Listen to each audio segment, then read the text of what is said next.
السلام عليكم ورحمة الله وبركاته. ازيكم عاملين ايه؟ طبعا وحشتوني جدا جدا جدا. النهارده بقى قلت ايه، انا مش هعمل اكل ومش مواريش روتين ولا اي حاجه. عايزه اعمل لهم ايه، عصير يكون مفيد وفي نفس الوقت يكون حلو وهم يحبوه، ودخلهم في حاجه مفيده هم يعني ايه يستفادوا بيها. حتى يعني عايزه اقول لكم المشروب ده سحري جدا جدا وهيعجبكم قوي. يلا نشوف بقى المشروب ده ايه. اول حاجه ايه، انا معايا فراوله، الفراوله دي انا مفرزاها تمام. ودي بقى المكون السحري اللي انت بتحطيه في الفراوله. عايزه اقول لك ولادك مش هيحسوا بطعمه خالص وهو في الفراوله. ده بنجر. انا زي ما قلت لكم بحب ادخله في كل حاجه، بدخله في الخضار وانا بطبخ، بدخله في العصير، بحيث ان ولادنا ما ياخدوش بالهم ان في حاجه غريبه في الحاجه اللي احنا عاملينها. تمام. طبعا عشان اعمل الفراوله بالبنجر دي ما بيتحطلهاش لبن. لو انا هعمل فراوله باللبن ما احطلهاش بنجر. تمام، زي ما احنا عارفين يعني اللي حابب يعملها باللبن عادي مفيش مشكله، اللي حابب يعملها كده برضو تبقى جميلة ومفيدة، وبجد بجد ولادك مش هيحسوا بطعمها، وهتبقى جميلة ليهم ومفيدة حتى لو هم عندهم انيميا ولا حاجة، ولا انت عندك انيميا هتحبيها قوي. انا هنا نزلت بالفراولة بتاعتي نص الكمية، ونزلت بنص بنجراية ما حطيتهاش كلها، ونزلت السكر ده طبعا على حسب ما انت، على حسب الرغبة زي ما انت عايزة، بتحبيه محلي حطي سكر، بتحبيه متوسط زي ما انت عايزة. ونزلت عليه بالمية، ما تخليهوش خفيف عشان لو خليتيه خفيف هيبقى طعمه مش حلو. انا كنت نزلت بكل حاجه هنا. هاخده بقى اضربه في الخلاط وارجع اوريه لكم. عايزه اقول لكم تحفه تحفه تحفه. بصوا هوريكم قوامه وشكله.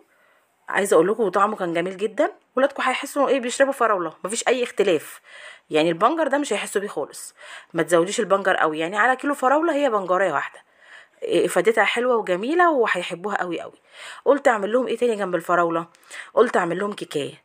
كيكايه بقى ايه عاديه خالص، لا هعملها بشوكولاته ولا هعملها ببرتقال ولا هعملها باي حاجه.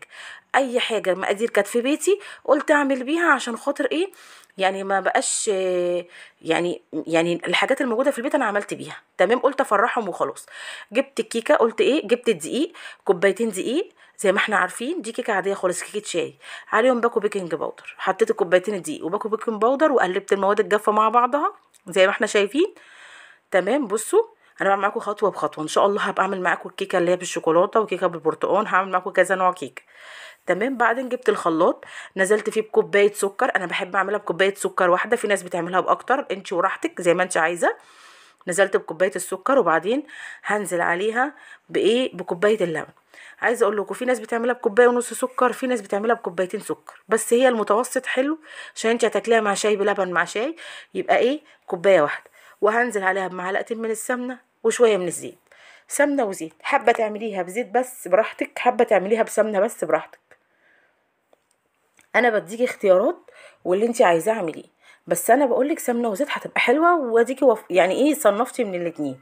معلقه خل كبيره بقى عشان تديها هشاشه زي ما احنا شايفين. وبعدين انا كان عندي بيضتين قلت اعمل بيهم. البيضتين عايزه اقول لكم طلعوها عاليه جدا وهشه ومفرغه، وكانت تحفه جدا.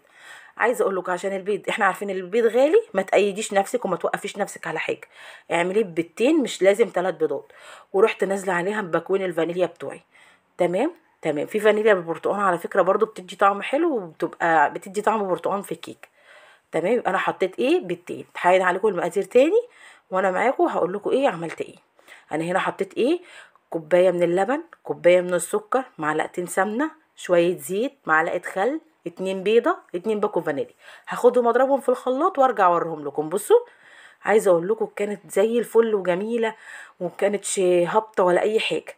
هنزل بقى بالمقدار من الخليط بتاعي ده على الدقيق اللي انا ركنيه عليه البيكنج باودر بتاعي زي ما احنا شايفين. وبعدين بقى هبتدي اقلبها كويس جدا جدا بالمضرب السلك. عايزه اقول لكم المضرب السلك ده مش هيخلي فيها اي كلكعه، وهيخلي ولا دقيق ولا اي حاجه، هيخليها معاكم زي الفل. اضربيها جامد قوي. لو انت عايزه تضربيها بمضرب كهرباء براحتك، ما عندكيش مضرب سلك يغني. انا عندي بس انا صراحه كسلت اطلعه فضربتها بمضرب السلك. عايزه اقول لكم بيخليها زي الفل. بصوا ما فيهاش اي كلكعه ولا اي دقيق ولا اي حاجه باينه، كانت جميله جدا وكريمي وتحفه قوي. تمام. انا بحب اعمل الكيكه عندي في الصينيه دي، انت حابه تعمليها، وساعات بعملها في الصينيه العاديه، انت حابه تعمليها في الصينيه التانية اعمليها. الصينيه دي هاخدها ادهنها بالسمنه زي ما انتم شايفين، دهنتها سمنه وبطنتها بالدقيق. طبعا لو بنعمل شوكولاته هنبطنها بالكاكاو، احنا هنا بنعملها بقى كيكه شاي فهبطنها بالدقيق. تمام. بطنتها بالدقيق زي ما انتم شايفين. عايزه اقول لكم الصينيه دي بتطلعها لي هشه ومفرغه وجميله قوي قوي قوي قوي. تمام. وبعدين بقى هبتدي ان انا اجيب الخليط بتاعي وانزل بيه بقى في الصينيه بتاعتي زي ما انتم شايفين. وما خدتش مني اي وقت. فرحت ولادي وكانت جميله جدا جدا وما خدتش اي وقت معايا، وكانت عايزه اقول لكم طعمها تحفه جدا جدا. طبعا بتقعدي بتهبزيها على رخامه، بتطلعي منها الهواء. لازم تطلعي منها الهواء. تمام. طبعا كنت مسخنه الفرن من قبليها، بتسخني الفرن قبليها، تدخليها الفرن بقى وتطلعيها وبألف هنا وشفا. بصوا بقى الشكل وبص الجمال. تمام تمام. بصوا هنا كانت خلصت معايا وطلعت وكانت شكلها تحفة وعالية. انا طبعا بقطعها حلقات علشان تبقى على قد ايد الاطفال وكده، بتبقى جميلة قوي. عايزه اقول لكم كانت جميلة. فرحوا جدا بالعصير، فرحت جدا بالعصير وفرحت جدا بالكيك. حاجة كده متوفرة من البيت، عملتها ما خدتش معايا اي وقت. وكفاية ان انت ايه، يعني بالمقادير اللي موجودة في بيتك عملت لهم حاجة كويسة وحلوة وفرحتيهم بيها. يا رب كده تكون وصفتي خفيفة على قلبكم وعجبتكم، واكون دايما عند حسن ظنكم، واكون بقدر افيدكم ولو بمعلومة صغيرة. ما تنسوش بقى اللايك والاشتراك في قناتي. دبري ووفري في مطبخ نوجة، وربنا يحسن ما بين ايديكم.